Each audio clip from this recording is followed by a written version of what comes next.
There were days when Al-Nassr fans roared with excitement as Ronaldo joined the team. Now, things feel strangely different. At a turning point in the 2020-25 season, when Al-Nassr was held to a draw by Al-Tawun at home, those cheers turned into harsh criticism. Van Bien Mkhne. At a turning point in the 2020-25 season, when Al-Nassr was held to a draw by Al-Tawun at home, those cheers turned into harsh criticism. Some said Ronaldo should retire. Others bluntly demanded he be kicked out of the club immediately. It would have been shocking to hear these words a year ago, when Ronaldo was still the #1 pride of Al-Nassr and the entire Saudi Pro League.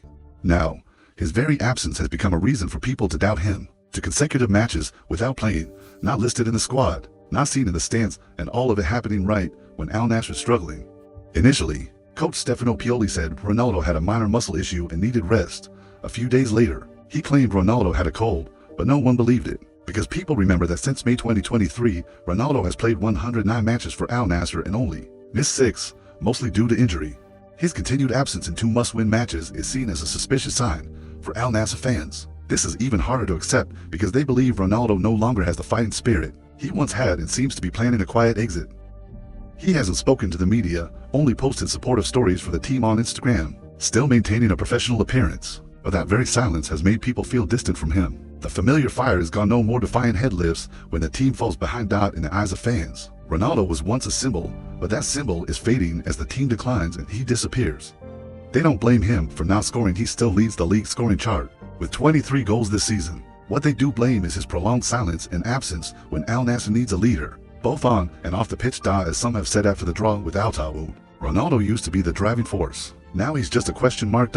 It's easy to justify a failed season with the phrase, the opponents were too strong. But Al-Nassr's problems this season aren't just about their rivals rising. They themselves haven't been strong enough to maintain their former status. If they keep blaming their opponents, they'll keep failing. Ronaldo or not, it must be acknowledged that the 2024-25 Saudi Pro League is far tougher than it was when Ronaldo first arrived in early 2023. Al Hilal has been incredibly consistent, topping the domestic league while also beating continental rivals, becoming the only Saudi club to qualify for the 2025 FIFA Club World Cup.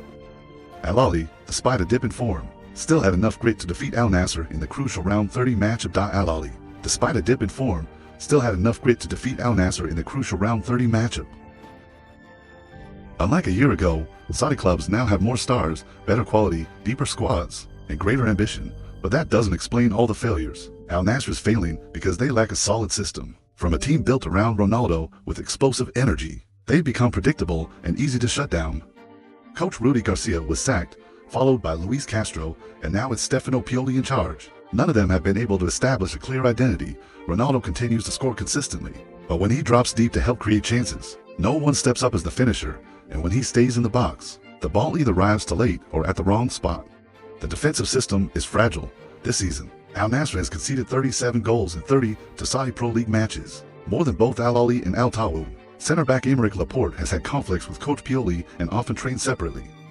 Defenders like Alex Telles and Nawaf Al-Akidi have experienced a decline in form. Even players who usually support Ronaldo effectively, such as Otavio and Brozovic, have failed to provide stability. Al-Nassr is strong on paper, but weak in practice. This is a common assessment from Arab media. Recently, they have Ronaldo, Brozovic, Laporte, and Sadio Mane, but none have performed at their best during critical moments. In every important match, they either lose or draw against lower-tier teams. When all tactics revolve around one person, if that individual falters due to age, injury, or internal turmoil, the entire system collapses. Last season, Ronaldo saved Al-Nassr on multiple occasions.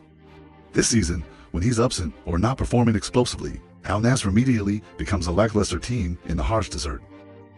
Regarding the contract, Al-Nassr initially hoped to extend Ronaldo's contract by 2 more years, prolonging it until mid-2027.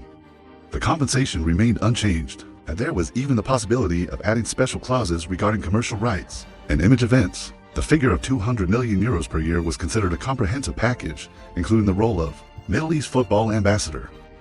However, by May 2025, all draft extensions had officially ended. There was no press release, no statements from either side, only the cooling signals from Ronaldo's absence into consecutive matches, without a clear reason, along with the strange silence from him and the club's management. Some sources from Saudi Arabia confirmed that Ronaldo had made difficult to accept demands amid Al-Nassr's crisis.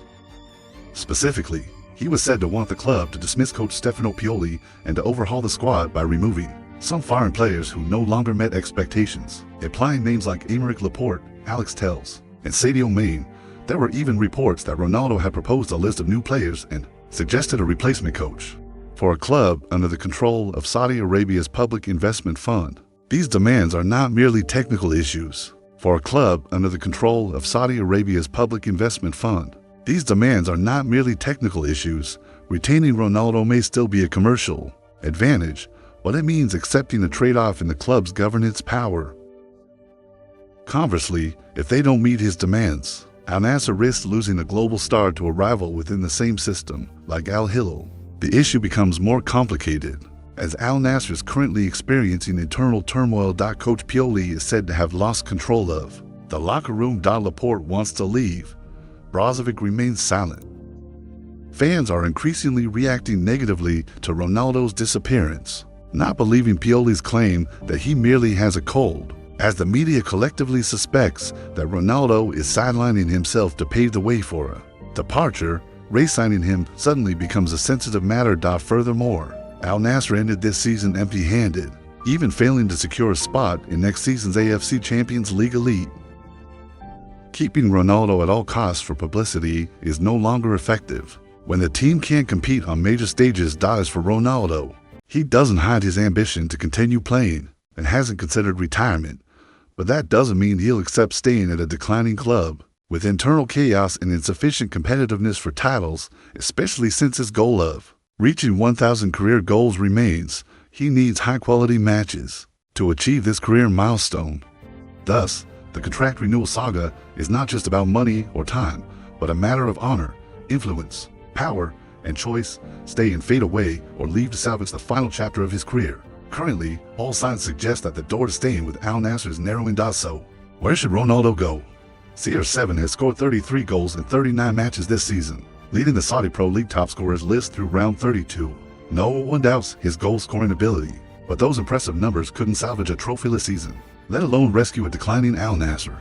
Caught in a tug-of-war between image, responsibility, and unfulfilled expectations, the question arises, what is the most sensible way out for Ronaldo? The most plausible scenario mentioned by Arab media is a move to Al-Hilal. It sounds surprising, as Al-Hilal is Al-Nassr's biggest rival, once defeated by Ronaldo himself in the 2023 Arab Club Champions Cup, but the context has now changed. Al-Hilal is the only Saudi representative at the FIFA Club World Cup 2025, backed by the Saudi Public Investment Fund, which owns both clubs. They are reportedly keen to bring in Ronaldo to maintain the tournament's international image. Al-Hilal doesn't guarantee a starting spot or the captain's armband, but they offer a big stage, a chance to compete for continental titles, strong brand partnerships, and, most importantly, a place for a global icon like Ronaldo, especially with Neymar still sidelined long-term. However, Ronaldo himself remains hesitant. Moving to Al-Hilal isn't just about switching clubs, it's an act of betrayal toward Al-Nassr and the fans who once adored him. He knows that if he leaves, he may never be revered as he once was. Thus, a quieter option is to return to Sporting Lisbon, where it all began, a place that doesn't demand trophies, only memories. But it's also possible Ronaldo won't go anywhere. He could play the remaining matches, help Al-Nassr salvage a chance at the King's Cup, and then part ways gracefully.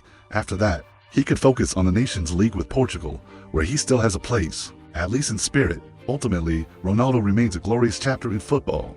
Even at the twilight of his career, he's never short of options. It's just that now, this choice will shape the final act of a legend: stay and fight for another year, join Al-Hilal to conquer the Club World Cup, or return to Sporting to close the journey in memory.